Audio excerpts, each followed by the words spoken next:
Blog Talk Radio.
Well, all right.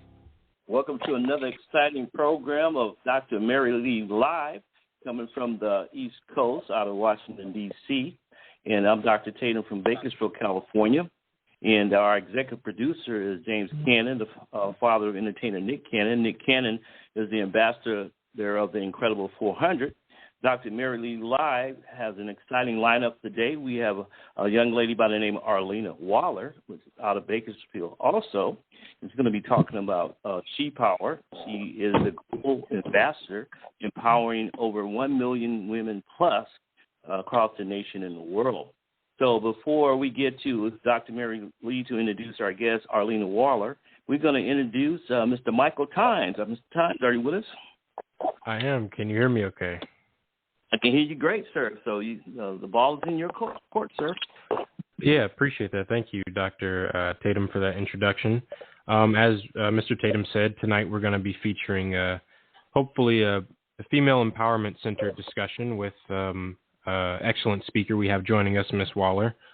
As Mr. Tatum said as well, my name is Michael. I personally operate as an advocate for global African independence and empowerment.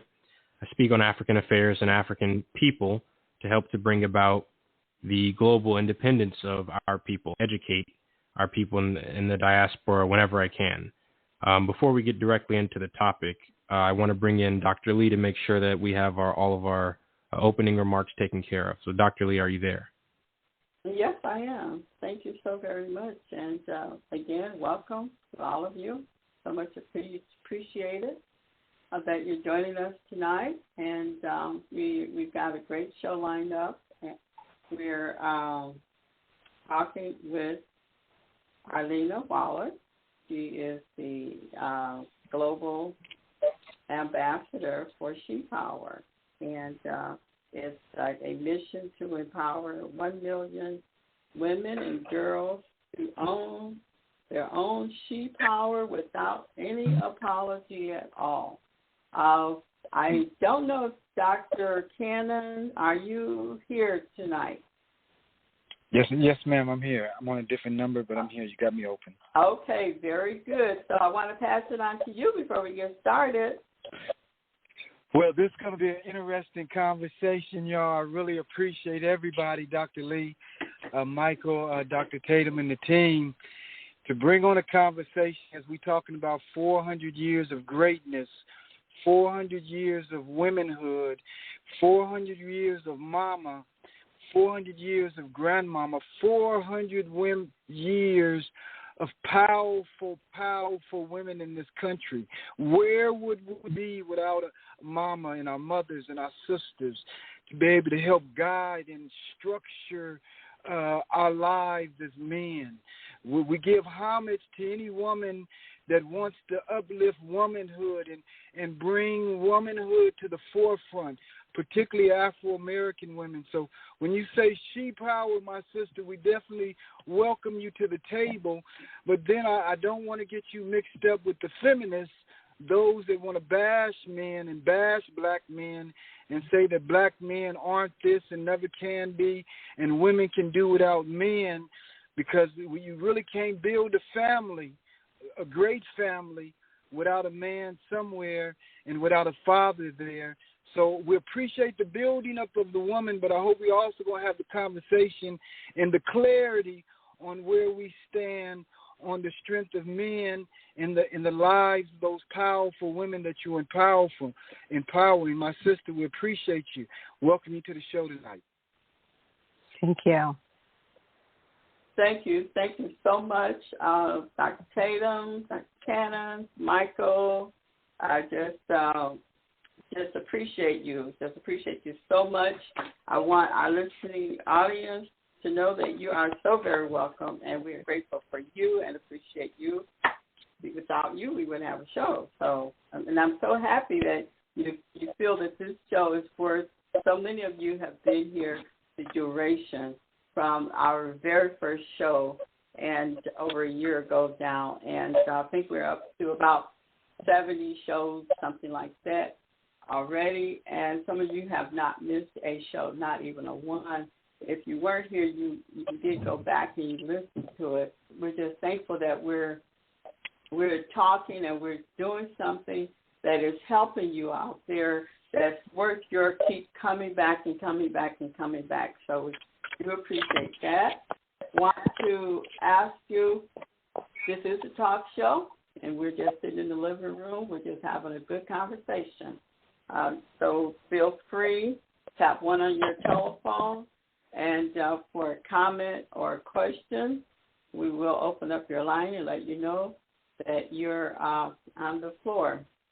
So we're, without any further ado, we want to turn to Arleana Waller. It's your show, and you can start where you'd like to start at, But I am anxious to know, a little more about your organization, ShePower, and how you got started, and just what your purpose is, and how you have moved forward to be as successful as you are. I know that's a lot of questions, but start where you'd like. Thank you for joining us. Thank you so much, Dr. Lee, for the invitation. I truly appreciate it, and everyone who's on the call. I have had the privilege of listening to your shows, and it is really an opportunity for us to think in ways that we traditionally don't think, and to really learn things that we need to know. So I'm honored to be a guest on this show tonight. ShePower Leadership Academy is a girls-only leadership academy. Our intent is to build, empower, and inspire disruptive girl leaders who go into the world and make wrongs right, to be a voice for the voiceless and to be strength for the weak, who will unapologetically own their ShePower, sometimes undoing systems that may require you to go into that space and just explode, because what we've learned is in spaces that we're typically not invited in, we have to sometimes approach those opportunities not in traditional ways for change.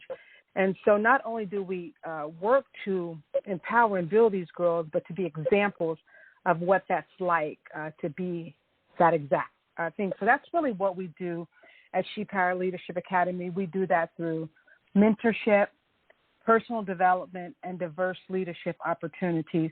We really work to meet the young ladies where they are and not have a frame that they have to fit in, but to really color outside the lines, to build them to be all that God has called them to be.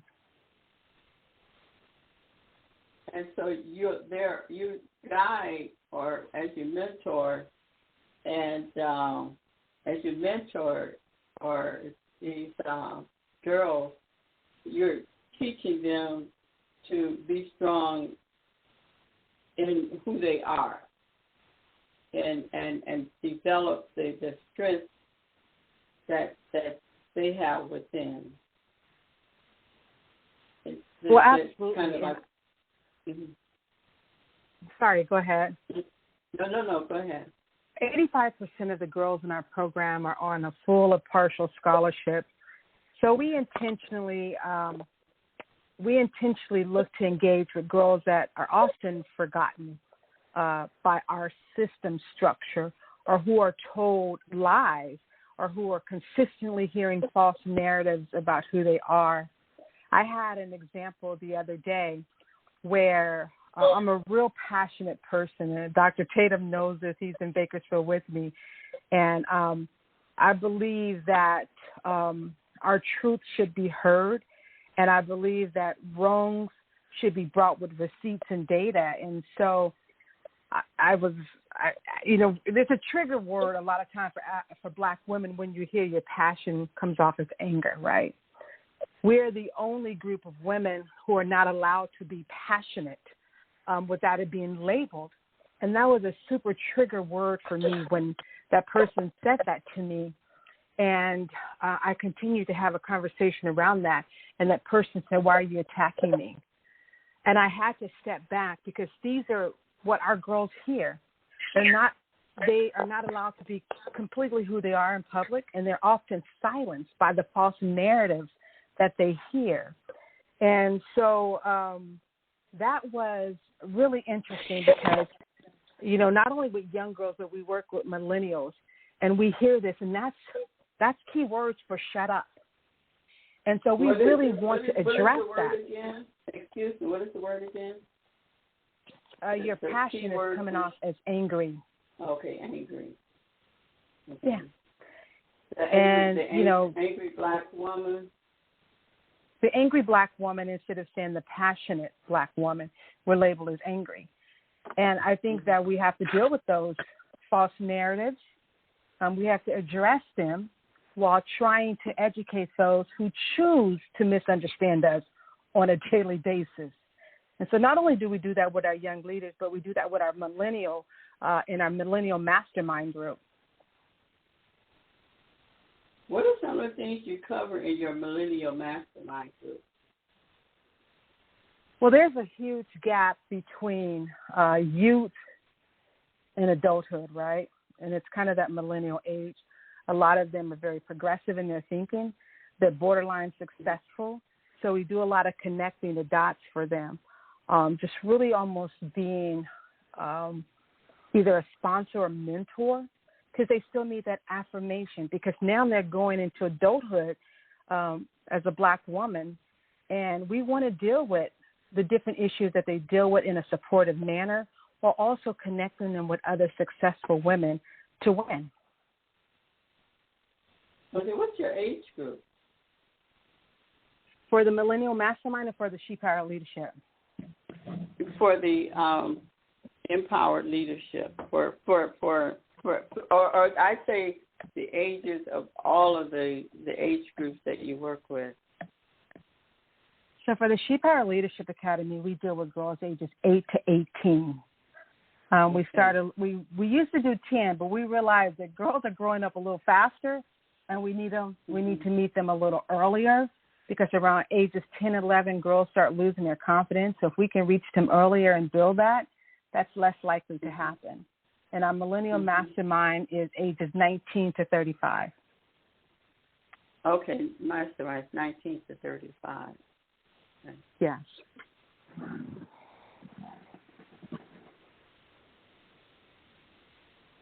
Okay, so here you have a platform for women and girls benefit from their diverse backgrounds and their diverse skill sets. Since you have produced, developed, collaborated with over 200 events specifically empowering women and girls with attendance ranging from 20 to 2,000. Can you tell us what that looks like? So a lot of times when you're okay, the type of event. Yes. Okay. I'm sorry. I definitely don't want to cut in and be rude, so I apologize for that. Oh, no. We're sitting in the living room just talking. So okay. Just talk the way you talk sitting in the living room, okay? Okay. Yeah, well, just go ahead. There may be where we have what we call a power circle, where we bring in the leaders together and we deal with peer-to-peer mentoring, or we do one-on-one mentoring, or we do group mentoring.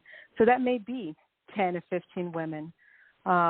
Or it may be a conference that we collaborate with and plan that will have, 2,000 women in attendance here in Bakersfield. So obviously the pandemic has affected everyone. It's been very challenging because we find that the secret sauce to our success is being in the room together and feeling each other's energies. That is so critically important, and it's challenging to do that via Zoom. So we're happy that we're going to be opening back up. We reopened the first day of Women's History Month. We have several events planned this year.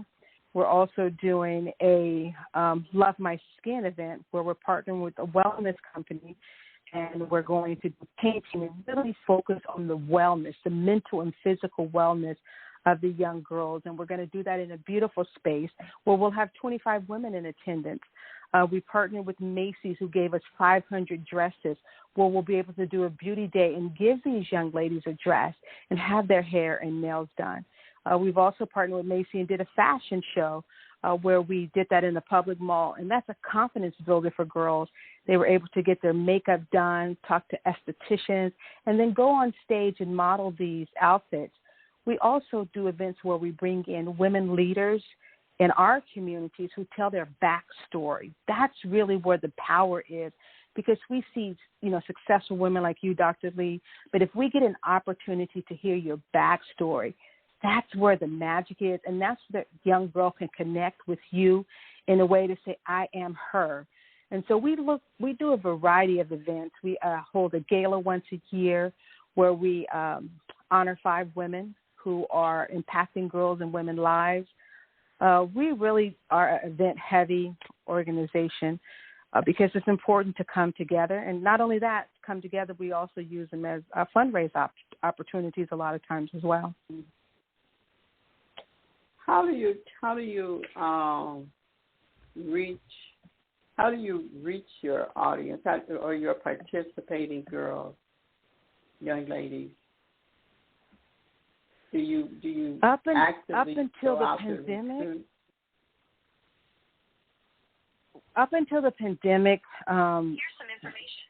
what is it? Oh, it's my phone. Sorry. I don't want information. Up until the pandemic, a lot of girls were referred to us. And so we are preparing now to do more recruiting because we realize we need to reach more girls. Now that we're on Zoom, we can reach more girls because now we can actually do the event virtual. But we mix it up. We partner with organizations and serve as a support liaison as far as a mentorship. We just really mix it up, Dr. Lee, and try and serve where the need is because, again, there's no template when you're building a young leader, who potentially may have lost their confidence, who may be suicidal, who may be, have been molested, who may be in the system. So we really mix it up on how we reach these girls and where we meet them. Okay. That's real good because then you're not limiting participation to the middle class or low middle class or lower class. You're not classing. You're not categorizing the participants. It's just where the need is. And absolutely. So then you scout around or have within your organization professionals and a diverse type of people to provide the services. Now, are all of your mentors, they're all female? All of our mentors are female. And here's the deal. We believe that, all cultures and races should coexist as we do in real life. So we are open to everyone in our organizations. We are primarily a Black-led organization. So a lot of times we are labeled as, we mentor just Black girls. That's not true because we have Asians, we have Indian, we have Hispanic. We're across the board of the girls that's been through our organization and are in our organization. But a lot of times when we are Black-led, we get labeled as that. But we absolutely mentor any and every one, and they coexist together. We have had girls whose mother is a judge all the way to a girl who's single, living with her single parent grandma on the system. So it's across the range socioeconomically because we must learn to coexist. And what these young ladies learn is at the end of the day, we really are the same, and we need to support each other as such. Do you do any historical, like Black history, teaching to build the self-esteem and for our Black, and even though you serve everyone, you are Black focused. Period. Yeah. I mean, yeah. Just like with my own organization, the doors are open to whomever walks through the doors. However, my aim and my focus is to empower and to help Blacks, help our own African people, wherever they are, in the world. And so, and I don't think that that's anything that we need to apologize for, or because we do matter as a people. Period. I mean, we've been cast aside. Our cities have been stolen from us, and we've come to life just, being led by a pack of white lies. Did you ever get into that topic with your mentees with the girls and women? I have not, Dr. Lee, but I would love to. I would love to develop a curriculum around that because I think you're right. That is definitely something that we should boldly teach through our academy. So I would love to continue that conversation with you to develop a curriculum to implement into our program. Well, that sounds good. So let's want to allow our co-host, or do we have any callers who'd like to join us in this conversation? Just tap one on your phone, and maybe we'll come to a young man named Michael. What are your thoughts, Michael? Yeah. Hi, Ms. Wall. This is Michael, a fellow co-host of the show. I want to thank you again for joining us tonight and being willing to come and share your knowledge and experience with us. I wanted to ask you whether you could give us one or two examples of how, this nation in particular, the historical patriarchal understructure of this nation has impacted the lives of women and girls, and any carryovers from things of the past that affect the lives of women and girls today. Well, I think we can just take a wide view of just our society in general. We can just, number one, deal with the fact that women still are not being paid equal. When we look at the decision-making structure of who's making decision on a political level as it relates to our lives, women are not there. It's primarily white men making those decisions. When we look at what happened in our nation when they're talking about defund the police and police reform, and as we dig in it, and I'm the chair of the advisory council for the Kern County Sheriff's Department, and as we started digging into their systems, we realized that women are not being hired or promoted at a rate that is effective. So I think that's across the board, that women are still fighting for the basic equality in life, period.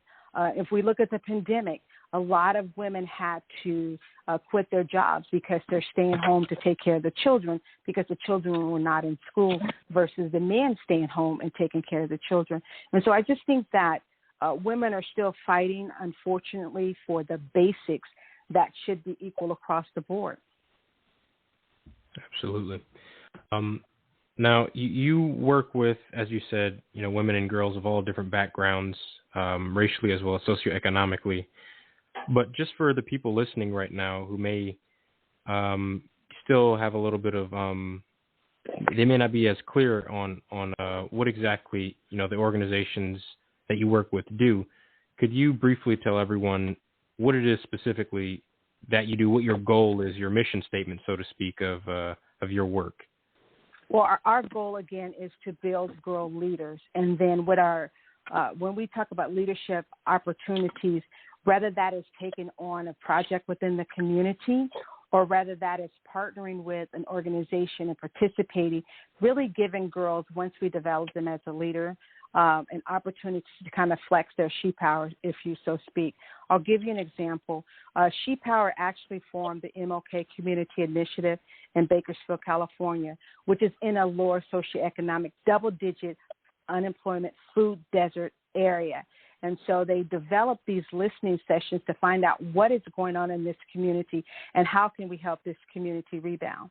And then within 1 year, during the pandemic, we were able to serve over 1 million pounds of food and over 20,000 hot meals, win a grant of $350,000 for community engagement education around transportation because this area doesn't have transportation.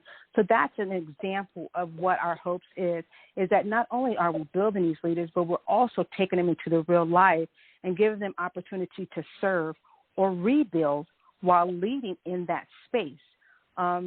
So we kind of go across the board depending on what the situation is at hand, what the project is at hand, and what our focus is at that particular time as it relates to what these young ladies can have an opportunity to do. Absolutely. I just wanted to ask another question. How important, if at all, have you found political education to be for the empowerment of women and girls, in particular, since we are, speaking in the context of the United States, how important have you found political literacy in empowering women and girls?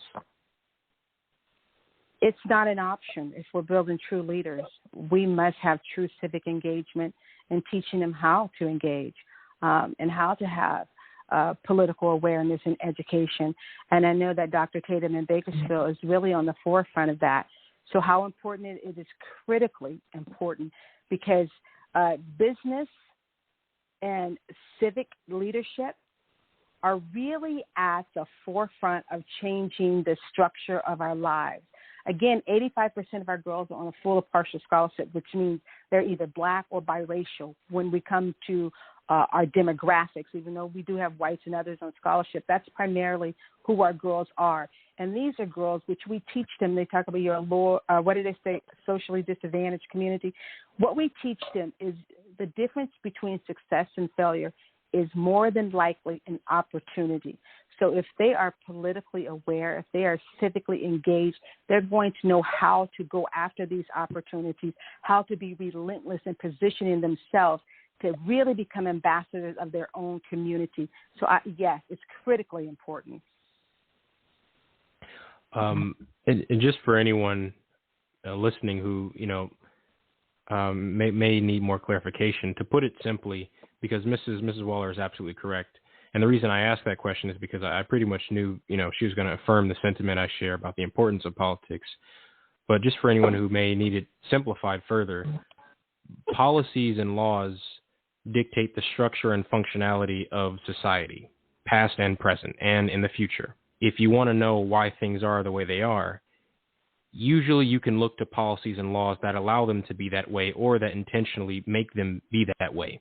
Or you can look to past policies and laws that, through their effects over generations, have led to the current predicament, any population is within. So I just want to, reemphasize the importance of that, because I know that a lot of women and girls especially are, I will say, for whatever reason, or whatever sociological reasons, usually a little bit more societally perceptive and aware, I'll say, than the male half of the population, which is for a variety of different reasons. But I know usually that with that awareness comes a hunger, a wanting for an explanation of why things are the way they are. And just for anyone, women and girls in particular, looking for that, I would say, whether it's difficult, whether it's unpleasant at times, turning to politics, and in particular the history of politics, histories of policies and laws, can really help give you those answers and satisfy that need for an explanation of why things are the way they are and the best ways of changing things into a situation that you more prefer. And I think while they're in that space, they also have to understand, not allow someone to push them to one corner or the other, to divide them in a way they cannot get the information. I'll give you an example. We're working with a group of about 25 women. It's been 30 years, and it's actually, I'm serving as a statewide advisory council for Black women wellness. There has not been a policy written for Black women wellness in 30 years in California. And then we wonder why our mortality rate is so high, why Black women are dying at the hands of doctors. There hasn't been a policy written. There's not laws written. There's no protection for her. And so you're absolutely right. If we look into our history and we wonder why there's a divide or lack, the answers are in there. So you're absolutely right on that. Mm-hmm. But before I allow someone else to jump in here, I just want to ask one more question. It's particularly relevant to the show and to the work Dr. Lee herself does. What role does entrepreneurship play in your plan to empower women and girls? The foundation for really what we do is business and civic leadership. That's the foundation. So business, microenterprising, all that is critically important. We actually have seen young girls who have launched businesses right out of our academy, and they're actually doing pretty good about it, and they start businesses as young as 10 years old. I often wear jewelry pieces from one of the leaders who started a jewelry business. We have another young girl who each year, she has a nonprofit that she started, and she collects about 100 bags a year full with school supplies and things like that for children. We have another young girl who started a YouTube channel, and the list goes on. So to answer your question, business is very foundational. And not even if you work for someone, you still can, micro-enterprise something. And so, yeah, it's very foundational. Absolutely, I agree. Yeah, I'm so happy to hear that, that your strong focus on business and civic leadership. And as you were speaking about the, about the policies, there hasn't been a wellness policy written for Black women. You said in over 30 years. Just kind of like my mind went back, and it's probably longer than 30 years.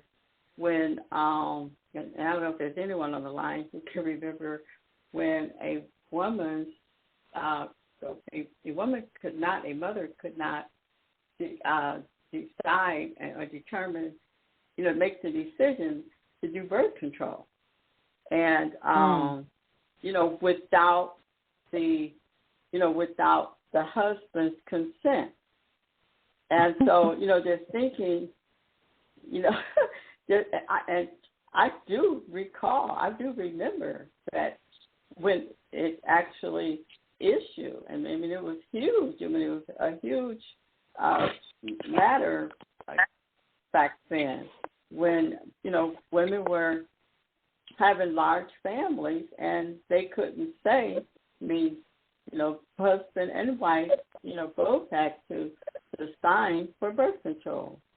And so we have come a long way, but yet, and still, you say there still isn't anything in 30 years. That's quite. And that's for Black women.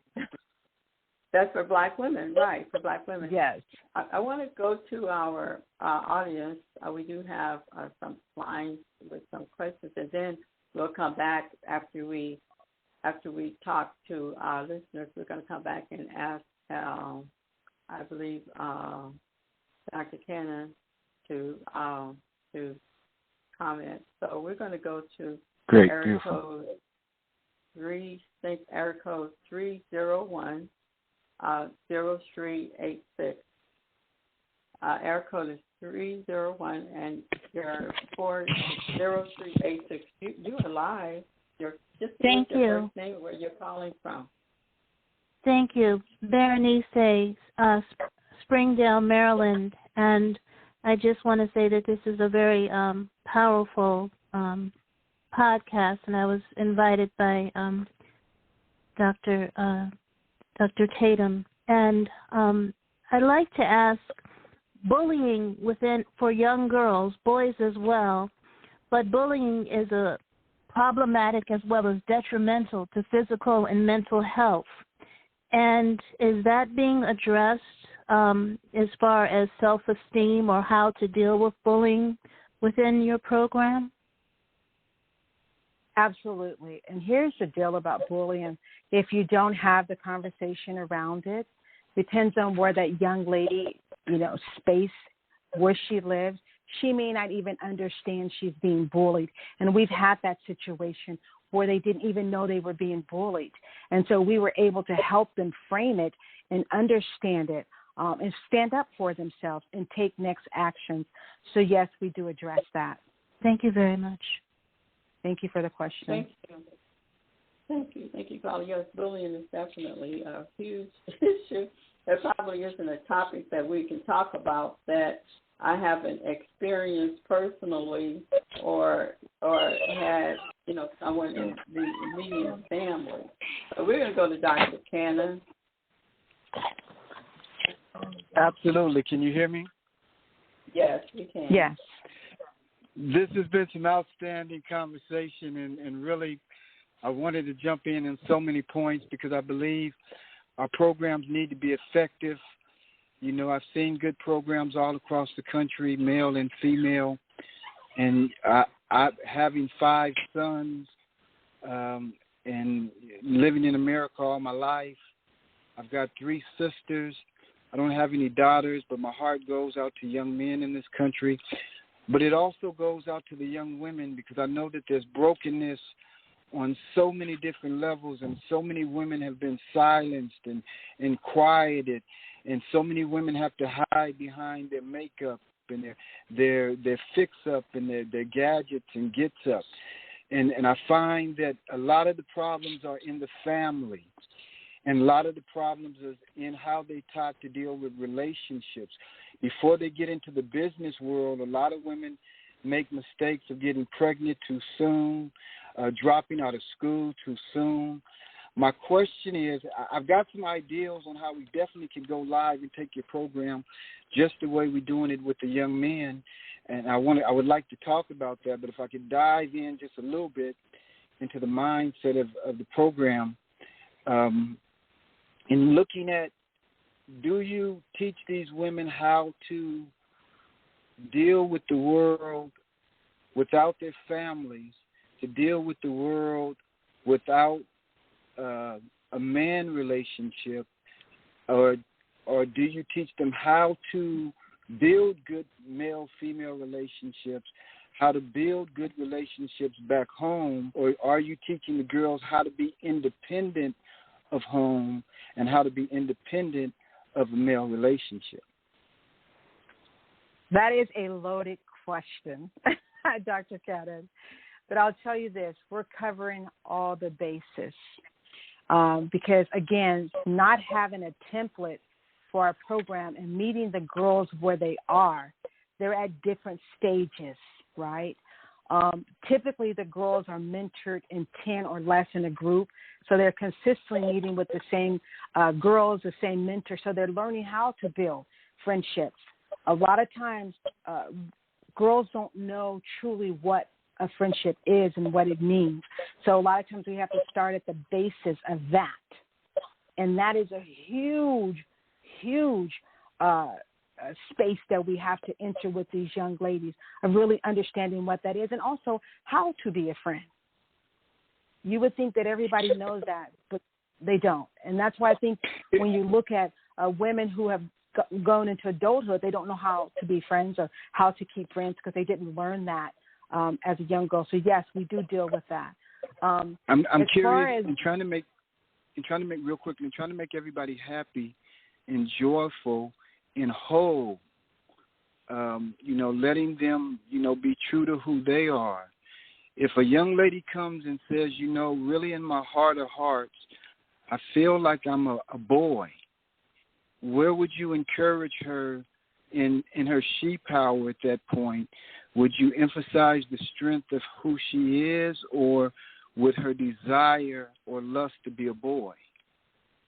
Well, we've dealt with this in our academy, Dr. Tatum, and it is not my job at that point in time to take my personal beliefs and inflict them on her. It is my job as her mentor to really explore all the spaces she's in, all the emotion, and to find professional support to help her. I'm not qualified to help her in that space.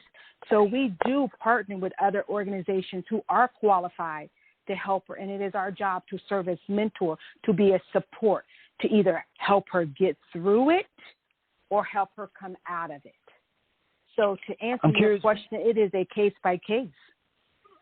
I'm curious, what in all of our good programs, where's the difference from what the church does in gathering the women around church events and Sunday school, and the difference from what Miss Teen USA, Miss Universe, the debutante balls that are very prevalent across the country to help young women build their self-esteem, all of the sororities? What particularly do we do different with ShePower that's not being done in the churches and not being done in the secular debutante balls, Miss Teen USA, Miss Universe? So I haven't been in any of those spaces, sororities, debutantes. I haven't been in any of those spaces, but I've been in the church space. So I'm going to speak from that perspective. In the church space, Dr. Cannon, you walking in, you have expectations to be who they believe you should be. to be where you should be. And so people tend to shy away from the church because they can't come in and be who they are authentically, whether that is ideal for our society or not. With ShePower, you truly can come in and be authentically who you are without judgment. Now, I have my own personal beliefs on that. We've had this conversation before on what I believe, and it's hard for me sometimes. But my job as a mentor is to be the support she needs. I have sat outside of a home for 3 hours texting a young lady who was suicidal.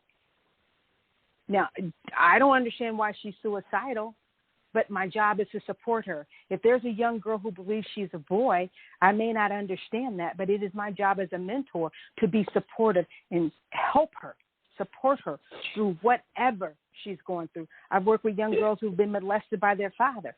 Now, I don't support that, but it is my job to support her. In that sense, I'm curious, in that sense where a telephone call has to be made, if you know that as a mandatory reporter, I'm curious if you have any confidence before you call the police, before you call the magistrate, do you have any confidence in calling the church that these young girls will get help in the church? Or have we totally lost faith in the power, deliverance, the hope that the church brings, the structure, the morality? I guess the question I'm asking is a lot of times when you find women, like I said, and I've seen so many too, in so many broken situations, and they may not get the help if you call the authorities. Or if, so I'm asking, can you call the church? Would you feel comfortable calling any church before you would call the police, even in an abuse situation?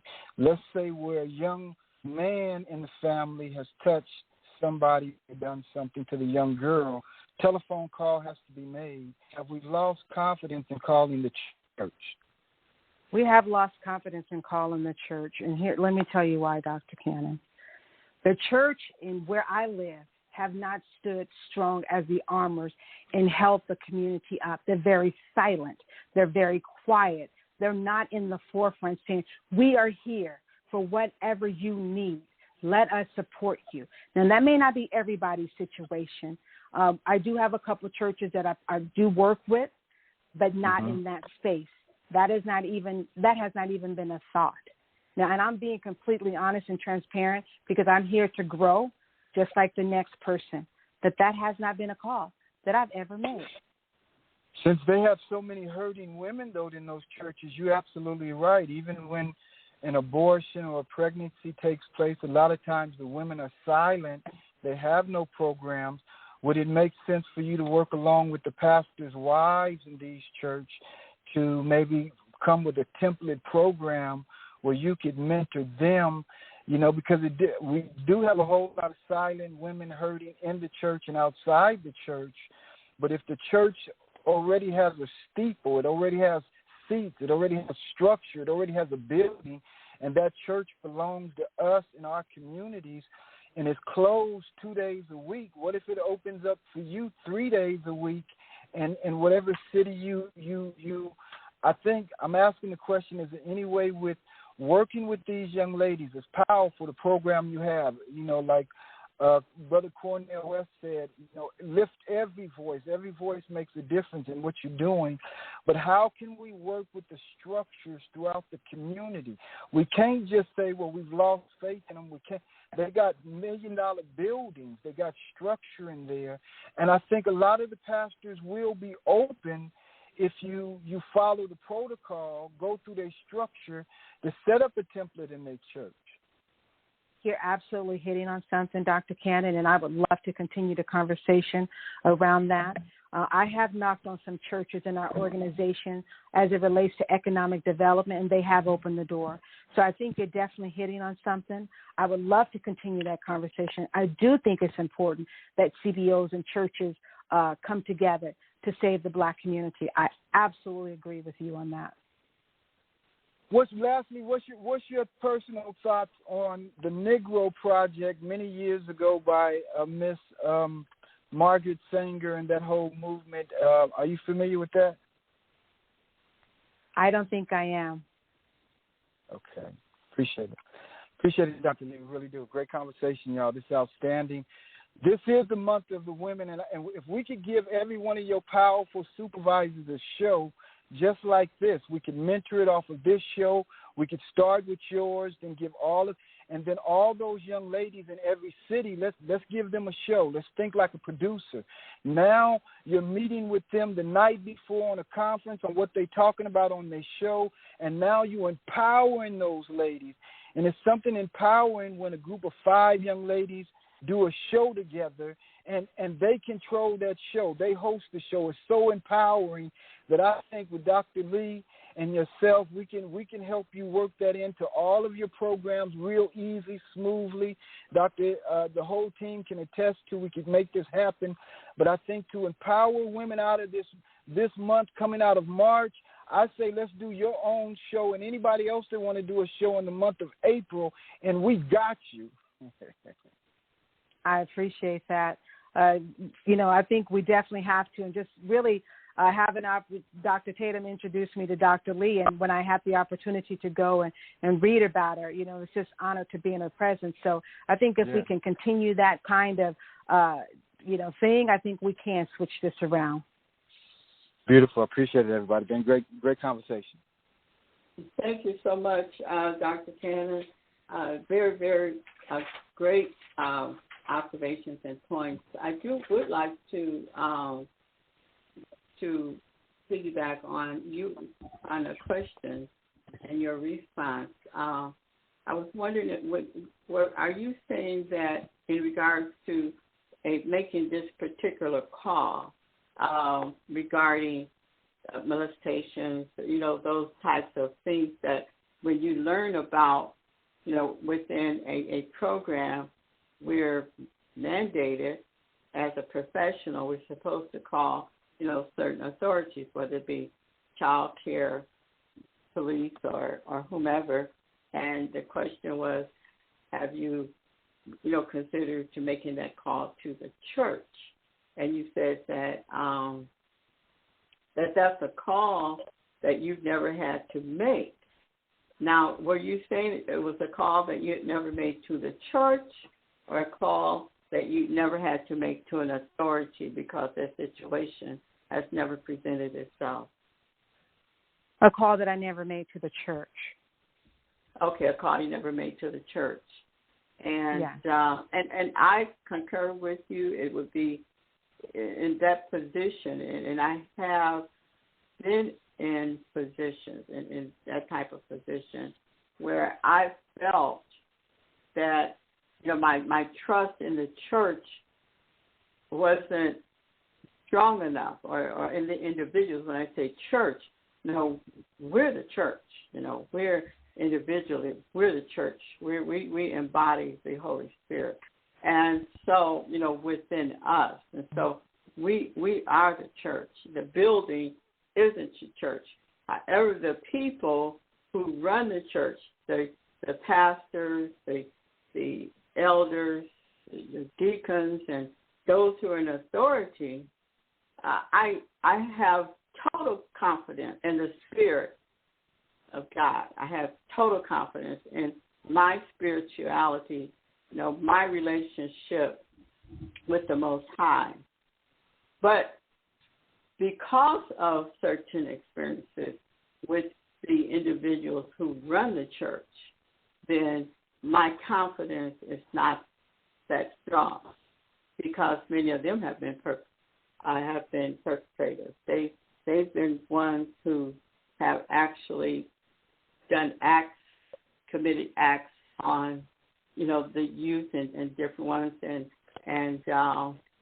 even single women. They prey upon single women a lot. So in your experiences and your mentoring, have you kind of run across that? I tell you, I believe. Be careful, ladies. Be careful, though, ladies. Be careful, though, because I'm going to respond. So be careful, ladies. Be real careful here. I believe all tides rising, we win. And so in every situation, we can find something that's not favorable, but we also can find something that's good. I agree with you. My faith is in the man above. And so when we are working with these young girls, we're looking for opportunities and situations to build them as a leader. That is our focus, to build them as a leader, right? Through mentorship, personal development, and diverse leadership opportunities. So, I hadn't included the church, and the church hadn't included me. I did have, there's an organization here, I won't say any names, who sent a message to me and said, I need to sit down because I didn't get permission to come into an area that I'm working in right now to rebuild it. And the reason that is because in that area, those ministers are super passive. I'm just going to be 100% honest, but I'm sure there's some good ones because I've worked with some of the good pastors there. So I think we have to collaborate. I do like the idea of potentially seeing what that could look like because they have a built-in audience of hurting women. And if we can reach them and empower them, I'm for that. I'm not looking at what this minister do or don't do. I'm looking at how can we heal these young girls and these women. And so I'm going to go in focusing on that. And I'm going to be unapologetic about it. I'm going to be relentless about it. Your personal life has nothing to do with what I'm coming in here to do for this young girl and for this young woman. And I hope that answers your question without me getting into the weeds. Beautiful. You know what? Dr. I'm going to tell you where Dr. Lee, would I be able to interject a comment? Oh, sure. Go ahead. Oh, yeah, because the Dr. Cannon reminded me of something I wanted to mention in relation to things he said about the church, because I do hear a lot of people bring this point up. I just want to, make the point that oftentimes it isn't so much, it can be, but oftentimes it isn't so much whether someone has faith or a lack of faith in an institution like a church, but it's a matter of resources, right? It's an objective fact that obviously a church is not going to have the same type of resources available to deal with something like, say, an unwanted pregnancy due to, molestation or rape, as actual professionals who work in that field will, like in the healthcare industry, right? So you wouldn't say if you had an unwanted pregnancy because of something as horrible as rape, you wouldn't really expect to go to a church and have them be able to do something about it, medically speaking. That's something you want to take to a medical professional that has expertise specifically dealing with these types of incidents, these types of crimes. So I think most times it's a matter of resources, and people, women and girls, realize that churches don't have the same resources for dealing with the same problem as do actual trained professionals that get their degree, that practice clinically in helping individuals in these specific situations. So I think that should also be something that's mentioned and that's on the minds of people as they think about what they're hearing, is that it's the difference in resources. Exactly. Let me say something, Michael. Outstanding. I want to respond real quickly because this is so passionate, y'all, and this is real conversation here, and we don't want to bypass it. I appreciate Dr. Lee bringing the conversation back. And, when we look at the church, it almost brings tears to my eyes right now to hear, ladies say that we may have lost faith in the church, because I know the history of the church, all of them. The Church of God in Christ, the Baptist, the Presbyterian, the Methodist, particularly the black churches in this country. And it was strong, dedicated, faithful black men and women that labored in these churches, like my grandmother, like Bishop McKinney in San Diego, like Charles Blake in L.A., like powerful, powerful brothers that are educated. Now, here's the thing. If we take our children, I'm not talking about a rape. Can you hear me? Yes, we can hear you. I'm not talking about a rape, but let's say in a family where a cousin touched another cousin, and it's carnal and it's touching. But the sister is mad, she's upset, a telephone call need to be made. If we cannot trust those in our community that's in our churches that got master's degrees, counseling degrees, doctor's degrees, if we think our people are so evil that we can't even take our people to our churches, not the Mexican churches, the white churches, but the black churches in our community, to make sure our sons get what they need, make sure our daughters get what they need. Some people judge the church has never been to Sunday school more than 30 days in their life. so they don't know what's there. They don't know what's in those youth fellowship. I was a young man in San Diego. My story is I was a part of the Crips in San Diego, knucklehead, doing knucklehead things, breaking into homes, snatching purses, doing knucklehead things with all my partners. But I heard about a church, and I got in the church, and I got serious at 15. And I went to the brotherhood meetings, and I got in the choir. I got in the youth fellowship. I listened to men that wasn't pushing dope on the street, and all they had was a conversation. I was listening to older men that had a history to tell.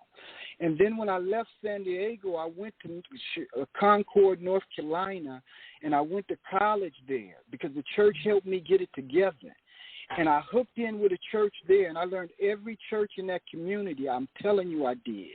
I was at 18. I got in the church, and I learned them brothers. And them brothers taught me some stuff. And if anybody think that you would rather turn your son over to a police that's going to put handcuffs on him, and they're not going to listen to his story. They're going to try to get him to make a confession. And when he gets in that jail cell, if he doesn't get raped and molested over and over again and become a perpetrator, the chances of him getting the real help that he needs in that man's system, it's not going to happen. But if as a mandatory reporter, if we don't have counseling ourselves that we're creating, like probably Booker T. Washington probably would have done, like Mary Bethune would have done, instead of turning our children over to a system that you know they're not going to get the help. They're going to get more rape, more molested. They're going to become more perpetrators. That's the prison system. That's the foster care system. So you would say you have more faith in the foster care system, the prison system, and the criminal justice system than the church that's been laboring for black people for 200 years? Dr. Cannon, would you mind if I ask you a question for purposes of clarification? Absolutely. Yeah, I listened to everything you said. I appreciate your addition to the conversation. I just wanted to ask, hypothetical, if someone came to you, let's say a younger person, whether male or female, and they told you that they were reaching out to you because, they were hoping that you could hook them up with someone who could help them deal with a particular trauma they had from whatever experience in their life gave them that trauma, would you personally refer them to, someone in the church who was, let's say, unlicensed as a therapist who doesn't really specialize in therapy, or would you refer them to someone who is licensed as a therapist who does work in therapy and specifically work with people to, get rid of or manage their trauma? In the black church, number one, sir, do you realize how many Caleb scholars the black church have put out? There's no institution in America that have put out more doctors and master's degrees than the church from the Presbyterian. From the time that they allowed us as slaves to start reading, we start building black churches. Absolutely. They wouldn't let us read, so we had to get educated. And as we get educated, we start doing for our own. And I would pull some of the most powerful brothers that I know that are skilled, whether it's in molestation, rape, and skilled, and I would have them to sit with that young man. I'd have them to tell their story. If I could get his daddy to come, I'd get his daddy to come, his brothers to come, and we would pour around that young man and remind him, sir, you are a man. And even though your daddy's not here, you still a man. And I would build that young man. And I would tell him, I had a young man say, if my girlfriend don't give it to me tonight, 14-year-old young boy saying it to his partners, if my girlfriend don't give it to me tonight, I'm going to take it from her. And I turned to him and I looked him in his eye. I was driving and I said, young man, if you do, that's rape. And I could tell he had never had a man look him in his eye and talk to him like that. All his partners was nigging him on. Yeah, man, that's what I do too. So what I'm saying is that absolutely I would surround him with some powerful brothers that believe in God. They may not be perfect. Some of them may have stories where they've been touched, but they've overcome that thing. So I would take them immediately to some of these powerful churches before I would definitely call the police, before I would call those other people that's faking and shaking, want to get our kids hooked on Ritalin and want to get our kids hooked into that system. We got to look behind the veil. I have a show on Friday night called The Purple Truth. Let's look behind the veil and see what's really going on in some of this stuff so we can make intelligent decisions. If a call has to be made in a family, I'm talking about in a family, and one of the nephews and nieces might have to get taken off in handcuffs. You telling me there's no wisdom in the family, nowhere to help figure that out, that we got to call the police in here? We don't have no pastors, nobody that we trust that we can call him to the house and sit that young man down and let him know what he did was and bring that thing to an end. All my sisters, because they was in the church, I got 3 of them. When they left my mama's house, they were virgins, and they married their husband. Okay, so the church was a part of that, and I think that's valuable. They built great relationships, and the church was a part of that. If we try to do this and build women's self-esteem and build them up and all that, we're going to make hoochie mamas out of them. If we're teaching them how to dance and shake it and teaching them how to dress up and make up, but we haven't touched those real heart issues, we setting them up for the pimps and stuff that's waiting on them. We cannot bypass the church if you really want to build women. If I want to build these young brothers, I got to get them in a church, sitting down, listening to some wisdom, because they already think they got it. Dr. Cannon. Yes. Let me ask you a question. Yes, ma'am. I don't disagree with what you said to an extent, but the church has a responsibility as well. For anyone to not automatically, now I never said, I just want to be really clear, and I'm not saying you said I said this. I never said that the church wasn't an option. You asked, had I ever made that call? And I said, no, I had not. So if the church is not your first thought for help, for the healing and for the hurt, there has to be some responsibility on the church part. There has to be something that the church is not order for that to be my first call that I make. Let me ask you one question. For me to sit here and say, I've never even thought to make that call. Let me ask you one question.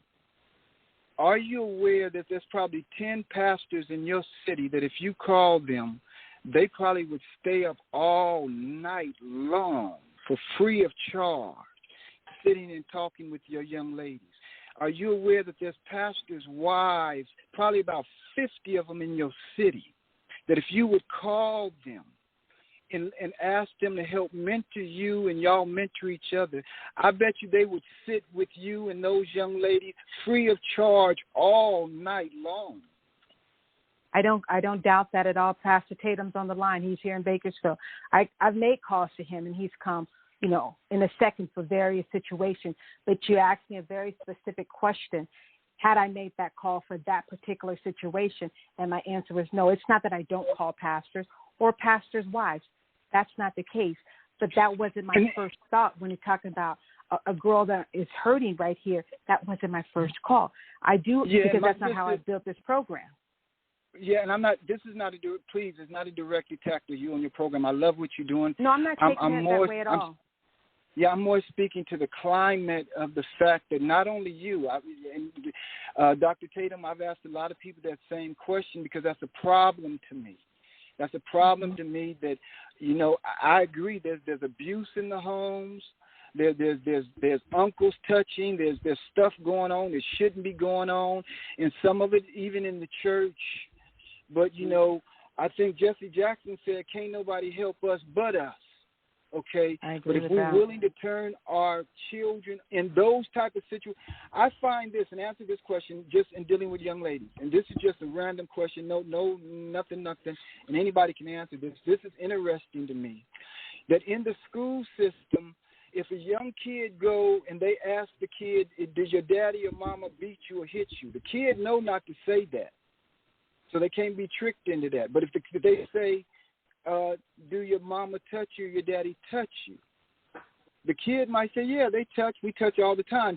But that's enough right there for the school system to open up a case, the word touch. I asked officials, which one would cause you to open up a case quicker if the kids say touch or beat? So that's my question. In your experience with the young ladies, if a young girl says touch, or my mama beat me or whooped me, or she touched me or my daddy touched me, which one would cause a greater alarm? Well, obviously the touch would cause a greater alarm, but in our program we explore. I didn't say final. I didn't say rape. I didn't say molest. Yeah. I just said touch. So if they can manipulate our children just to go along with that touch, they can open up cases on our families, and they've done that.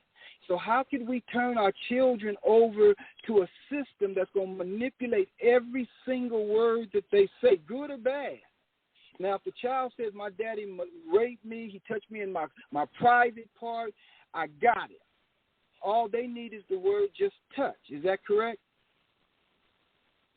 Well, I want to take that a step further if I can. Just our program in those situations, because we are building safe spaces where girls can come in and know that they're safe, right? Whatever they want to talk about, whatever they're dealing with, it's a safe space. And if we come across a situation we have to deal a little differently, we deal accordingly. But we explore what that means. We explore in that conversation where she openly talks about whatever her experiences is, and know that she has a mentor there that's going to help her become a whole woman. So in our program, I can't speak to the public school system, but in our program, in group session, we have peer on peer, one-on-one, and group, and then sometimes we do three-way mentoring where we include a parent or parents. It depends on the situation and where the young lady is. Okay, I want to thank our audience for being so patient. We do have more callers, and so I want to thank you for being patient. And we are getting to you right now. Dr. Lee, would I be able to just quickly offer, something of a proposition of resolution to Dr. Cannon's problem he pointed out? Yes. Go ahead, and then once you're done with that, then caller area code 313-4805. You will be live. Okay, go ahead, Michael. So Dr. Cannon, I think both you and Ms. Waller actually agree on some things. Maybe there's a little bit kind of muddying the water or mucking up the communication because, you both do, value you value certification and professionalism, right? You value someone knowing what they're doing. And I think the issue here isn't so much that the church is seen always as a place not to trust, but rather seen as a place, understandably, that does not have the resources as much as, let's say, a medical institution specifically designed to deal with mental health issues or even physical health issues of women and girls. So I think that maybe a solution could be constructed here where both sides could agree that, a policy or a program to fund churches so that members of the church can get certified, and obviously meaning members of the community in that church can get certified as licensed psychologists, psychiatrists, medical professionals who can work with these girls. So, that could maybe be something to bridge both sides together, because you put importance on the church, and I think Ms. Waller is understandably putting importance on the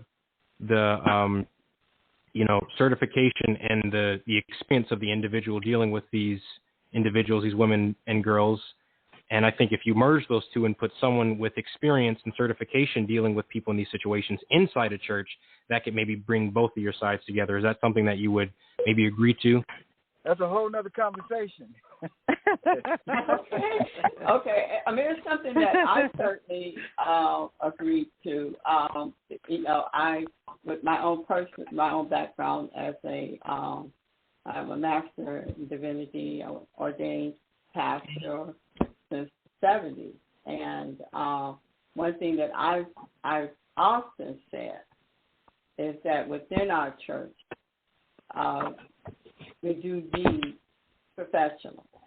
And because many times with our training and in this area of pastoralship, we don't get that training to actually even be a Christian counselor. Now since I did my own MDiv, they do provide that. MDiv comes along now with a professional degree, so it's a dual degree. I wish they'd had that when I was going, but it's very important. Before you go to the caller, let me say something. You know what I find, honestly, in the church? Because I went in there wide open, asking a lot of questions as a young man. I found that most people don't know how to approach the pastor or the deacons or whatever structure they got into the church to get their program in place. All those churches that I told you from San Diego to North Carolina that I got involved in, and that was before Nick Cannon was my son, I took good programs to all of those pastors, and they were so grateful and welcome and open and excited to what else do you got. I mean, I took brothers to the street doing the crack epidemic. I had young people doing shows. We were out. I got 30 years of videotape what we did with the churches. Mm-hmm. What I find is you got good people that got master's degrees sitting and they timid. Mm-hmm. They sitting in these. Yeah. They got the right education. And they timid to come up with something and present the ideal and say, Pastor, mm-hmm. I want to do this on Thursday night. I want to do this mm-hmm. on Thursday morning. And so they sit and they get offended or envious because somebody else is in position, and they sit and waiting in the congregation for the pastor, somebody to call them and say, you right there, come up here and show us how great your gift is. Instead of packaging that, everything I took to the pastors, from Noel Jones, Bishop Omer, to T.D., everything I've taken to these brothers, they've always, it was a little rough. I might have had some misspelling. I got somebody to fix it and took it to them. They've always embraced it, put money behind it, ideals. What I find is we don't have enough excited people, creative people. Mm-hmm. We got these churches in every city across. We the laughing stock of the communities. Mm-hmm. We got more. But keep in mind, Dr. Cannon, you are male. You're male, okay? And so you're male going to a male. And even in the churches, as female, when I did my MDiv, I was the 7th female admitted into this MDiv, into this theological seminary. I was the 7th female graduate with a Master's in Divinity at this university.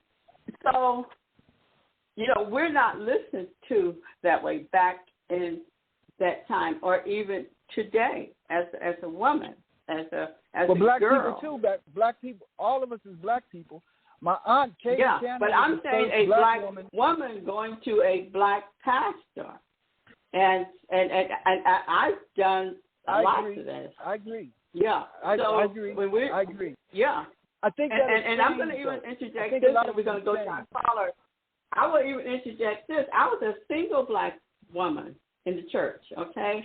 And I cannot even tell you the caliber of bishops and pastors who tried who approached me inappropriately. These were my leaders. These were the pastors and bishops that I had confidence in, who propositioned me to be their mistress. Promise to take care of me and my kids. Just, keep this quiet. So these are the challenges. I agree. I'm talking about me personally. I'm not talking about anybody else. I'm talking. Well, the spirit of lust is everywhere. The spirit of lust is in the courtroom. Yes, it's in the judge, it's in the school. Yes, it is. And now, what I appreciated with a sister, if I got too frank and she say, "Brother, that was out of line. I still love you, but don't ever do that again." I appreciate you, sister, because I was. You know what? I'm going to tell you this. I have been excommunicated from churches because I stood my ground. Because I stood my ground. It wasn't because some made up story. She didn't do this and she didn't do that. But it was because I stood my ground as a woman who's going to not lay on my back to get anywhere. First proposition I got as an 18-year-old girl, as an 18-year-old young lady going to my first Fortune 500 company. Oh, you want to move up here in this industry, in this business? See what your boss. No, that wasn't going to happen. And it never did. I walked away, and I did. Not only that, even in the political arena, and I'm not afraid to say, it happened. It happened. I'm a full-grown woman now, and I don't fear anything or anyone. Congressional Black Caucus. When I first got involved with the Congressional Black Caucus back in the 70s, in the early 70s when it was being formulated, what was the first thing I got? A proposition. I don't live that life. And I never did it. I would admonish any young woman, any young girl, any single parent, single grandparent, as I am right now today, hold on to your dignity, your values, your moral values. Amen. You don't have to let down for anybody, anyone, anywhere. I'm a witness. They will come at you. You will get excommunicated, maybe. You will get accused. I got a lot of partners and brothers that I know. You can tell they got a playboy spirit. Everything they talk about is woman, woman, woman. And you got, that's everywhere. And I've talked to brothers, my sons. I have to tell you, hey, that's not the way. You want to build women up. You don't want to tear them down. But my question is, Dr. Lee, and to the ladies that's listening, let's say if you was talking to a powerful man like a Bill Cosby, and you in his presence, and you ain't seeing him do no criminal stuff, but you can see some little indiscretions. And what as a black woman, I'm not going to attack him, but I got to talk to him because, bruh, you going to make us look bad. Your pants is down. You hanging your pants down walking around here. How does the powerful women, and I guess that's the question I want to ask to our guests too, how do you prepare the ladies, the young girls, to speak to the indiscretions of the brothers? We can't throw the brothers away. And a lot of us got hooked on a lot of crazy drugs, crack, meth, the system, okay, whatever our ills are. I asked my Aunt Kate, she taught at Harvard, a Black Studies for Females. She was the first woman ordained in the Presbyterian Church. I said, what do you want to say to black men? She said that we're not the enemy. As black women, we are not your enemy, black men. I said, I got that. I can take that to the brothers. Let's don't make these women our enemy. So if that's the thing, what do you say to a brother when you see his pants hanging down? Or do you teach these women how to speak to that? Don't walk past that. That's your brother. Or Bill Cosby in a high situation where he's going to blow it for all of us, and you see it. Do you speak to it, or do you add to it? Should that young lady, Anders Cummins, or whatever her name was, that brought Bill Cosby, should she have spoke to that issue, to that black man, to stand up and be strong, cut that foolishness out, or should she took him to the police and get him locked up for life? Are you teaching these young ladies to help these young brothers? Because that's a part of who they are too, right? Well, I think that would have to come in degrees or steps. I don't think, first of all, first thing I'm going to teach any young, and I'm sorry, Arleana, first thing I'm going to teach any young lady is to love yourself. Yes. Love you. Love who you are. Take care of you first. This particular individual that's his problem or her problem. Okay.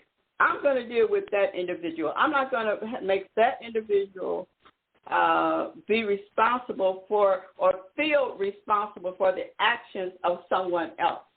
No, I'm not going to do that. I'm saying what I'm not going to do. I'm not I'm not a therapist, but I'm talking from Dr. Mary Lee.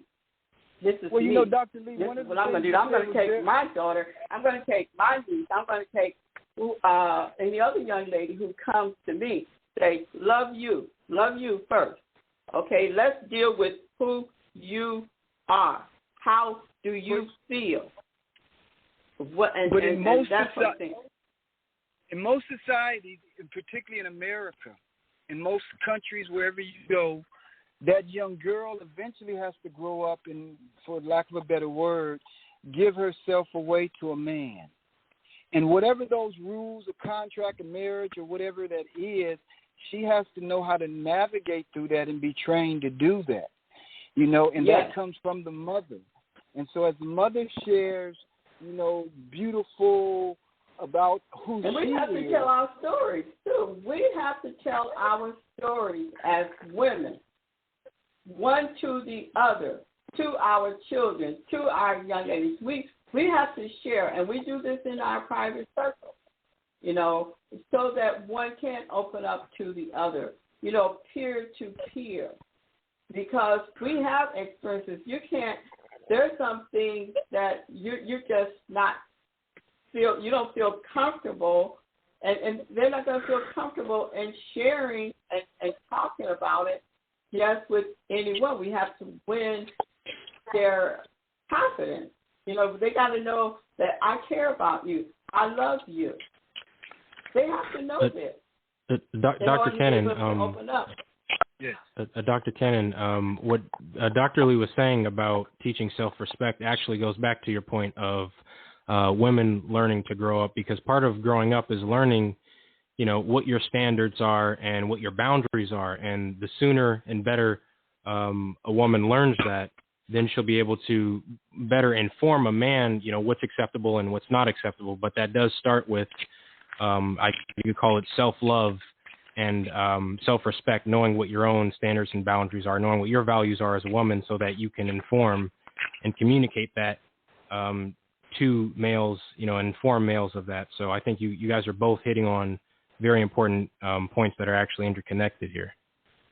I think we're missing a critical point. And here's the critical point we're missing. We're always giving women messages on how to act and what to say. It's time for men to take some responsibility in their actions. Absolutely. Because we're so busy trying to accommodate them. Why don't you stop harassing women? Stop sexualizing women. Stop demeaning women. We need to start talking to the men. It is time for them to claim some responsibility, because we're building our girls to be confident. Just like Dr. Lee was raised as a confident young lady. So she knew at 18, I don't need to give away my goodie bag to get promoted. That's the type of women we're building. But it's time for men to become stronger, to take their rightful places. That's where the problem is right now, in our men not being strong and being weak. It's causing a problem for us women because we're leading. Absolutely.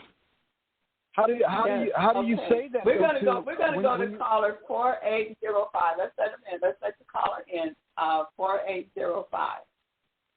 That was beautiful. Area code 313. You're live. Hello, can you hear me? Yes, we can. Hello? Yes, okay, we can yeah. hear you. I say I agree that empowering women is critical, black women especially. And one of the bases for this is because me myself, I have a daughter. However, my daughter is mixed. So because I have, I dealt with some, running the streets and stuff like that, getting caught up in the system. I dealt with some periods of incarceration on the West Coast and here out in the Midwest. So I haven't been able to be there. So I definitely could use some advice on how to empower my daughter, entrepreneurially, maybe possibly into the future, me and her developing some type of business together. But me personally, in my life, I have been habitually torn down by, black women. I have dealt with a lot of hatred and rejection from black women, and I don't understand where that comes from. There's a lot of anger. It would be interesting to figure out how to deal with that. However, seeing that the mother role is the most dominant role in especially the African American community, and even in Africa, the women have to take a responsibility. Of course, we always want to put and vilify the males and having the women be the perpetual victims, but even in Africa, it's the women who perform the genital mutilation, not the men. And in the United States, unfortunately, as of recently, African American women have had the highest level of abortion. Now, interestingly enough, fetus in the early stages are all inherently biologically female. So when you abort the baby at the early stages, most likely 100% of those fetuses before they have matured were all female. Until those hormones and stuff are introduced and the baby is turned into a male, all those embryos and stuff like that are female. So when a woman aborts, she's aborting a female. And then the genital mutilation issue in Africa is being inflicted by other women. So according to the Willie Lynch conspiracy, women who are African American women or the slaves were put into a state of bondage or frozen with fear to the point where they broke their own children. And in breaking their own children, they ended up raising the males to be dependent or effeminate, and the women to be independent or masculine. Seeing that women are the ones who are closest to children in the earlier stages, most likely any type of abuse or molestation would probably occur from a woman, more likely than it would a man, because women have access to children. Well, caller, if you don't mind, sorry, but I was just wondering because you did. Well, a claim was made. So could you perhaps maybe enlighten us on where we could, follow up on your claim? Is there a source you can cite for the claim that females are most likely the perpetrators of molestation at a certain period of life? When you're, so. Well, I mean, if you. There's been movies made about this stuff. I mean, first of all, the movie right, but preferentially, I'm saying if you could maybe, just so we can follow up on it, because you're saying a lot of things that are certainly interesting to a lot of viewers, maybe like an academic citation you can supply to substantiate that claim instead of a movie, if you just had that, so that people could follow up on it, people who want to. Well, for instance, we have an example with R. Kelly, for instance. He was the perpetrator himself, but it's a known fact R. Kelly was sexually abused by his sister, by a woman. And there's a lot of other instances. I mean, there's literature on this. I can get that to you later. I don't want to stop and be trying to prove stuff and all this different literature. A person can do their own research into some of these things. But women, it's logical to assume, it's a known fact that women have higher access to children, especially children who aren't even with clothes on. So the chances are it's most likely had been a woman that has perpetuated this stuff because they have more access to the children, and they have more access to the children when the children are not properly or completely clothed. So if there's any inappropriate contact, that would assume that the spirit of lust could affect the woman in the same way that it could affect the man. Well, I mean, the spirit of lust came over. The spirit of lust came over Eve. As far as Adam and Eve, the spirit of lust is one that came over the woman first. Okay. Thank you so very much. Our time is getting away from us. I do thank you very much, caller. Want to get back to Mrs. Waller. Yes. Well, I just want to address two things in what the caller stated. I think that the false narrative is consistently pushed on Black women as being angry and the problem. And I think that's false narrative, because if we look historic, passionate, we need to reframe how we label that. And yes, we are the backbones of so many things. And if we just look politically, Black women single-handedly saved democracy. So I think we need to really reframe how we think about Black women, number one. Number two, I want to address the fact that he wanted to know how he could be more of a support for his daughter, if those are the right words. I'm going to say consistency. Whatever you do, be consistent in her life. When you say you're going to do something, do it. If you cannot do it, you make sure you contact her and let her know that you cannot do it. It is the man who really helps build the trust of a young girl. And when you consistently break that in a woman as a child, you are responsible for building what you have labeled as an angry woman. It is from the man. So we can sit here and, point fingers all different kinds of ways. But how you can be there for your beautiful daughter is to be consistent. Do not lie to her, and make sure you value her. How you treat her, you're teaching her how to treat herself. That's what I was going to say. That's powerful. Can you say, how would you say that to my 13? I speak to a group of 13 to 18-year-old young men. Now, say that, well, how do they support the young ladies around how do they change the narrative?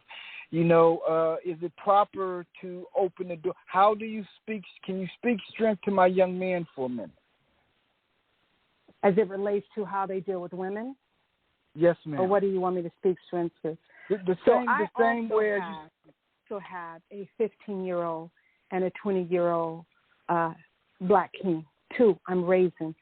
And I teach them how to treat women by being an example, number one, and by opening honest dialogue. So I think if we're talking to your 14 to 18-year young man, and we're teaching them how to be able to change the generational curse that maybe they came from, we have to open honest dialogue in that power circle and deal with topics that maybe they've not had an opportunity to discuss. And I would encourage them to be honest. There's no judgment in this room. I just need you to speak from your heart. I need you to speak from your gut, because that's where the healing starts. And when they start having these honest dialogue and these honest conversations as to what maybe historically they were taught, maybe their dad was angry and said black women are all these issues, and they take that into treating the next young girl. Let's have the conversation and start dispelling those false narratives, because that's not true. Your mama raised you. She loved you. She gave you life. And I would take positive images and positive conversations of women and share them with men. I would deal with whatever they may be struggling with around women and start really dealing with it. Let's get to the core issue. Let's tear it down to rebuild it. That's what I would do with your young man. I would also ask them to share positive stories about women as well as just not negative ones, because if we can look into the positive, we can find strength. We can find hope. And if we can find hope in whatever they're dealing with as it relates to women, then we can revolutionize the relationships of men and women together. Beautiful. Dr. Cannon. Yes. I know you didn't ask, and I don't want to butt in here too much, because I know I really like it to be a conversation centered on the guest. But if I was to offer some advice to you on what to tell these men in relation to, yes, coexisting in a world with women, because obviously we're two sides of one population. We both need each other, literally, for survival. I would say to tell them that, as many other people have said, hurt people hurt people. Meaning, even if you're dealing with someone, let's say a woman who, maybe exemplifies all of those stereotypical traits that Miss Waller spoke about in relation to, the angry black woman stereotype. Even if that's the case, I would tell them that hurt people, and that if someone is lashing out, that's even more of an indication for the importance of teaching empowerment, specifically to girls, because girls that are more empowered grow up to be women that are more able to, deal with their pain and deal with their trauma, in a transformative way. So, really, if you're a male and you're coming into contact with a woman who is, unsatisfied and making that known somehow, the best thing you can do really is just empower and support even more, because the more supported and more empowered a woman feels, the more able they're going to be with dealing with that in a more constructive way instead of lashing out, because that usually is a symptom of a lack of empowerment that was instilled in a young lady when she was young, if they're lashing out in the way that you're talking about, where you spoke about, and the caller did too, I think one of the guests, women putting them down or women, berating them, that's usually a sign that they weren't empowered when they were younger. So empowerment and, teaching them to find strength within themselves, not needing someone outside of themselves to make it through a tough situation, but still, developing relationships with other people outside of themselves to support, themselves. That aids with most of that. And I appreciate that. In a lot of arenas, and I've seen it, from a young person to elderly people. I've seen it from uneducated to educated. That sometimes, when a black woman is taught all the way back to slavery, and Mike, if you could speak on that, on this for a second, when a black woman has been taught from slavery that she can't rely and trust on the black man, the buck-breaking process of however that process is real, whatever happened to us men, I respected women coming up in my life, younger and older, that knew how to handle me when I made an error. They didn't go off and get a little education and then look down at all the brothers with a snobby nose. In the pageants when they come back from the Miss Universe, Miss Teen Universe, there is a self-esteem building that's needed. But if you look around and in the family, your brother is being treated disrespectfully, even more so. I would like to see the strength of the women say, listen, get your foot off the neck of the black man so that he could be the black man. So in speaking to this scenario, and this is what both sides, Mike, the process of denigrating the black man before the black woman, that process, if the black woman buys into that and she begins to deal that way, well, yeah, we just need to date outside your race. Ain't no good black man. With syndrome, I'm just saying we build the women up. We build our sisters up. And my sister, I appreciate you because when you shared that you've got sons, that changed this whole dynamic. I didn't know which way you was coming. A lot of times when people say she women, then they denigrating the man. I've got 5 sons. And Dr. Lee, I wanted to speak to the fact where you were saying and get clarity that do you think it's proper for a woman, a married woman, to be able to have a birth control method set up irregardless to what her husband wants? Should she be able to have an abortion if she's married and her husband says no, absolutely not? Well, only one person in that relationship at the end of the day actually, carries a baby to term. So that's kind of really personal to the individual who actually has to push out another person. Yes. I appreciate y'all. Yeah. I threw a lot out there. I appreciate y'all, Dr. Lee. Everybody, I appreciate you. Yeah. Personally, I'm gonna say this personally to that question. That was it's a very sensitive topic, and I'm gonna talk about my own family. My mother bore 11 children. And my mother was sick, and I was 10 years old. And my mother had and I remember, I didn't understand it back then, but my mother had what was termed, and I know the older people would know this, and medical people would know this, what was called a blue baby. And back then, that was a heart failure, a heart condition. My mother had heart failure at the same time. My mother was hospitalized for 6 months. My dad was a very hard worker. He had to work and take care of the family. I had to stay at home from school some days to take care of the baby after the baby came home. And without my mom. And I recall before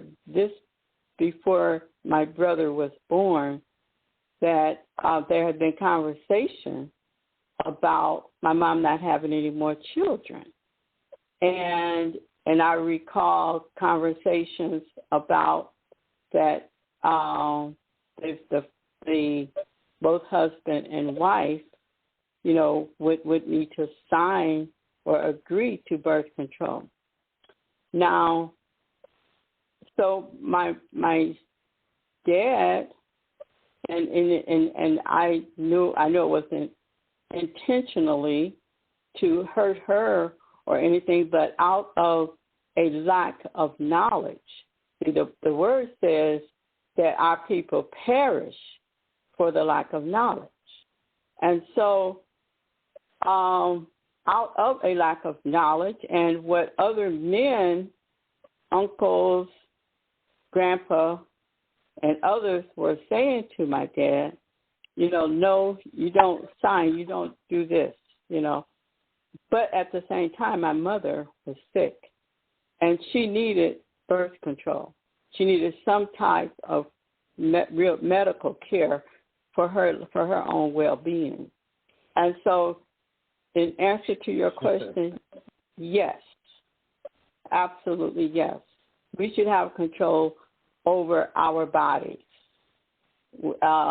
whether we're, whatever the husband says, because it's, at the end of the day, it's our bodies that's going to pain and hurt and go through heart failure, as my mom did.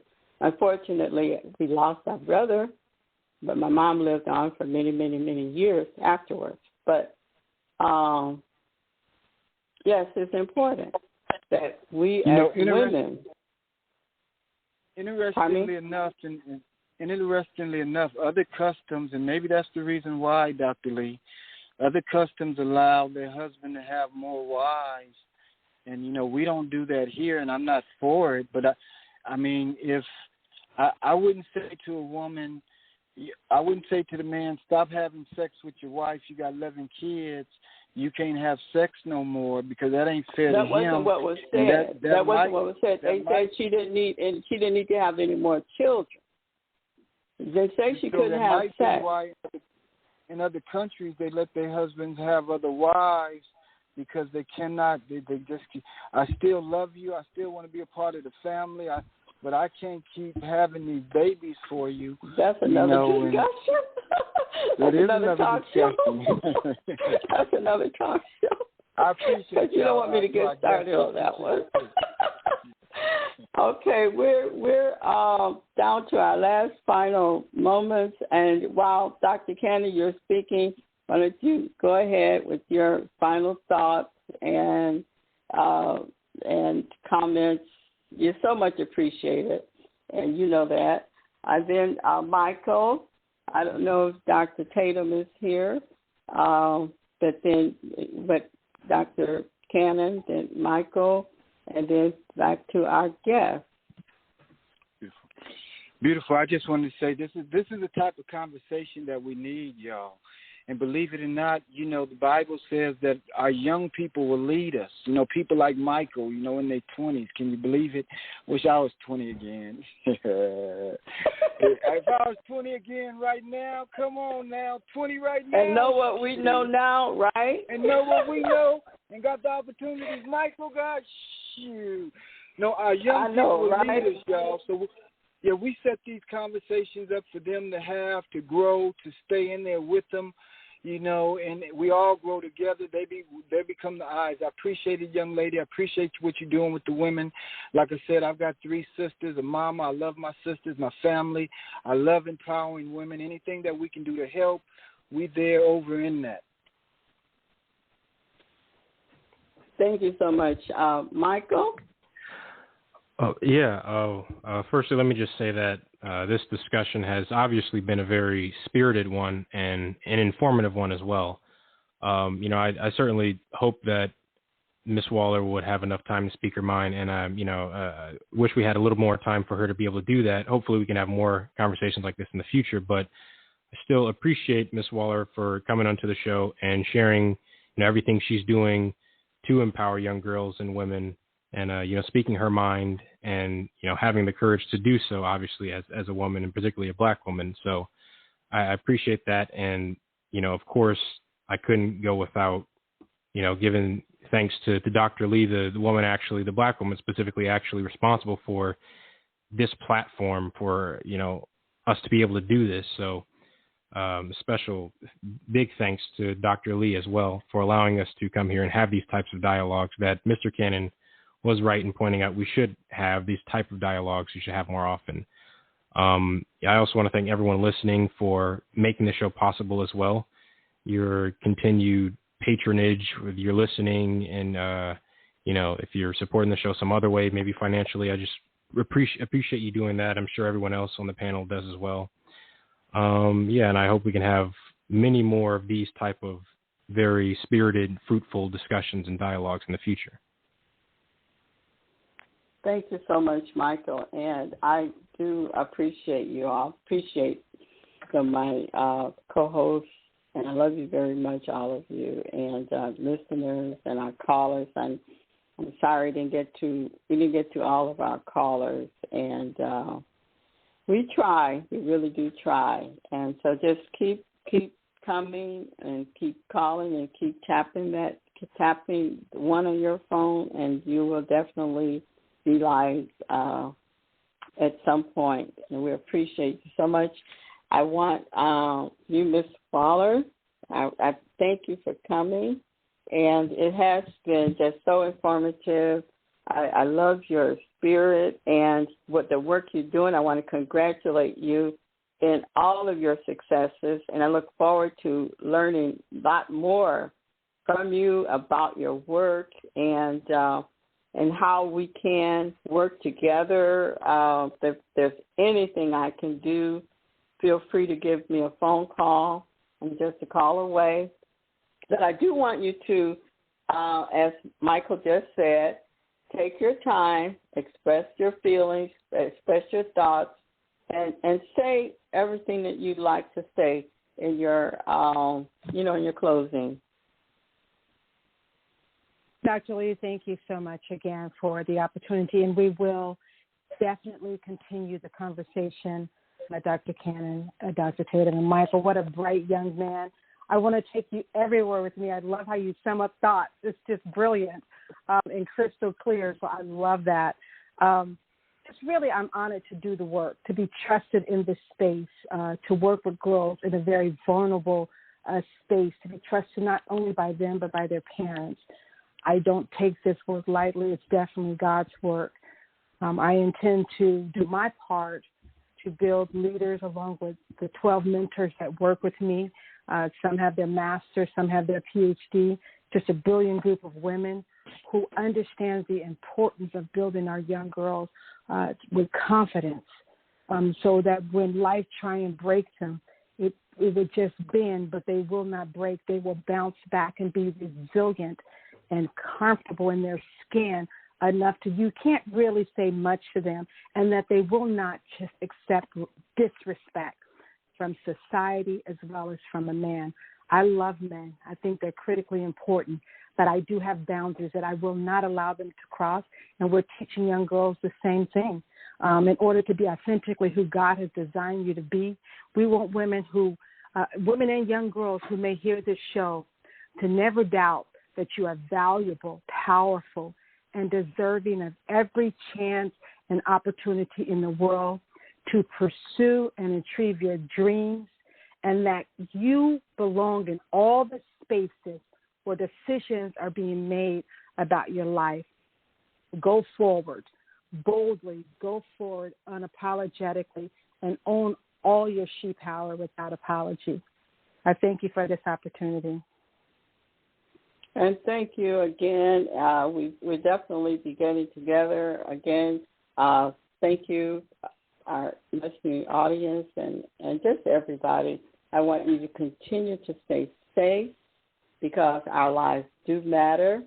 I'm a somewhat of a believer in the Black Lives Matter movement. There are some things that I don't totally agree with. There's some background information that, but they're doing it. They're doing their job. They're doing what they like doing. The next we're going to go out on is called Black Lives Matter, and it's because Black lives do matter. And this is a special song written by a family member and whom I'm very proud of. And so with that, I want to say remember our show tomorrow at 3. Join us live. I love you all. This is Dr. Mary Lee Live. I appreciate you. Stay safe and well. God bless you all.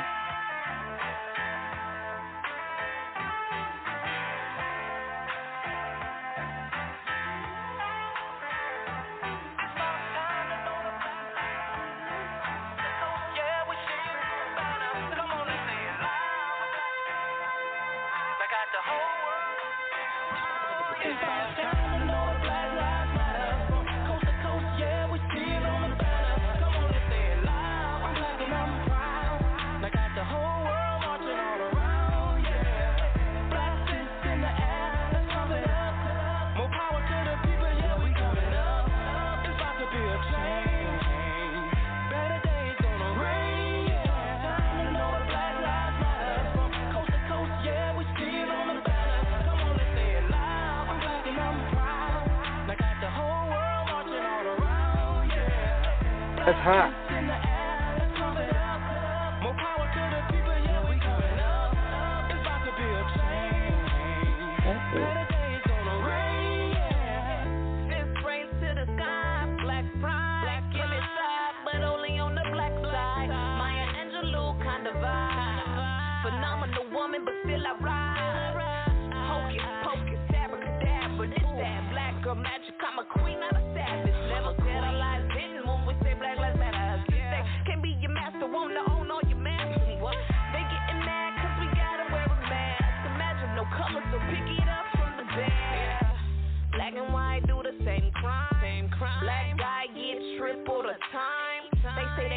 And that Black Lives Matter.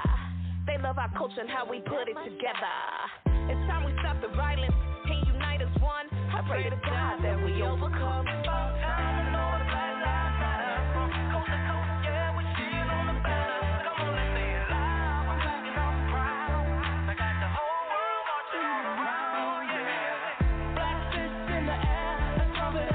Come on now.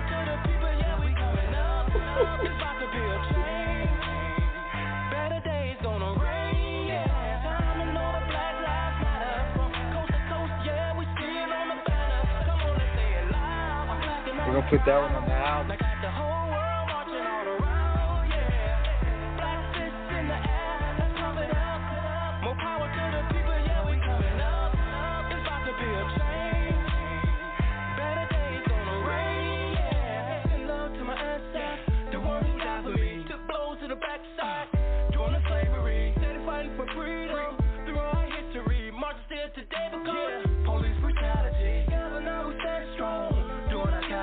Hold each other up, yeah.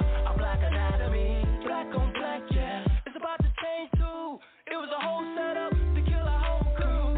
Had to keep us powerless, because we knew if we came together we'll be more dominant. Don't worry now, we coming up. It's our time to shine. Let's celebrate and pour a little wine. Just hold on and keep moving on. Because the things about to get better. We know that Black lives it's our time to know that Black lives matter. From coast to coast, yeah, we still on the banner. Come on, let's say it loud. I'm black and I'm proud. Like got the whole world marching all around, yeah. Black fists in the air, let's pump it up. More power to the people, yeah, we coming up. It's about to be a change. Better days on the way. Come on now, I love it.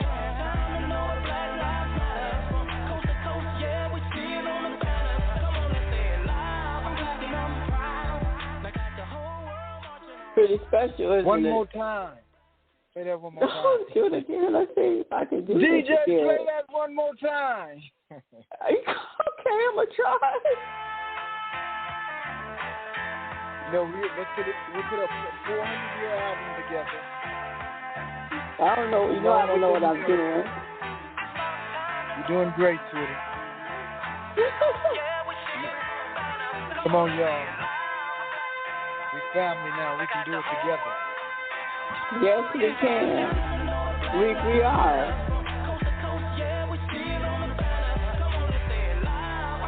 you got music, send it in. We're going to put it together in this compilation.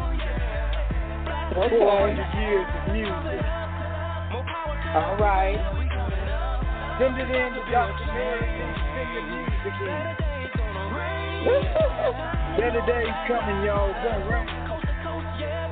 Yes, absolutely. Come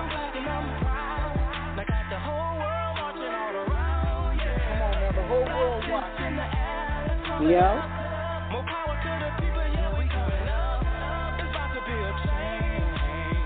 About to be a change. The black man.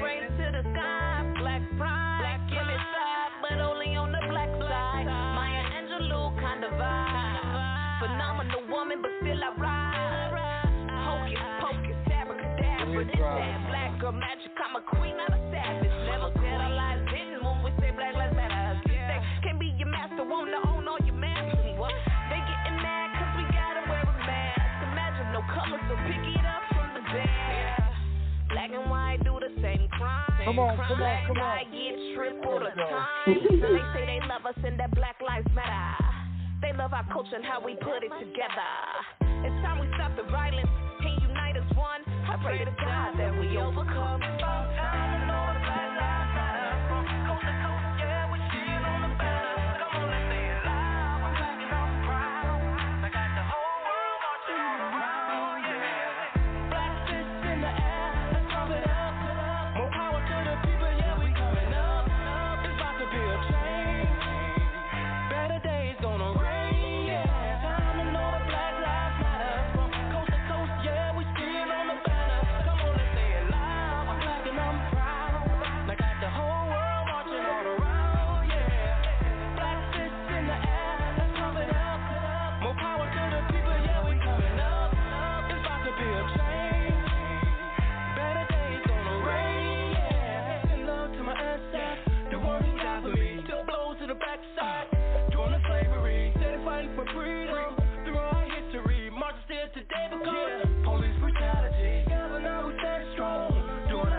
Hold each other up, yeah. Our black anatomy, black on black, yeah. It's about to change too. It was a whole setup to kill our whole crew. Had to keep us powerless. Because we knew if we came together, we'll be more dominant. Don't worry now, we coming up. It's time to shine. Let's celebrate and pour up a little wine. Just hold on and keep moving on. Because the things about to get better. We know that Black lives is our time. We know that Black lives matter. From coast to coast, yeah, we still on the banner. Come on, let's say it loud. I'm black and I'm proud. I got the whole world marching all around, yeah. Black fists in the air, let's pump it up. More power to the people, yeah, we coming up. It's about to be a change. Better days gonna rain, yeah. Time to know that Black lives matter. From coast to coast, yeah, we still on the banner. Come on, let's say it loud. I'm black and I'm proud. I got the whole world marching all around. All right, James. We'll talk. We need to have them on the show tomorrow. We can work that one out too. Bless All God, right. y'all. It's been incredible. Let's pray. Father, we appreciate this powerful show tonight. Just bless all of our listeners. Bless our efforts, God. Help us walk in unity. Bring that spirit of love through us, that it oozes out of us, Master. We need you Yes. desperately. We appreciate you. Yes. Amen. Amen. All right then. Good night. Good night.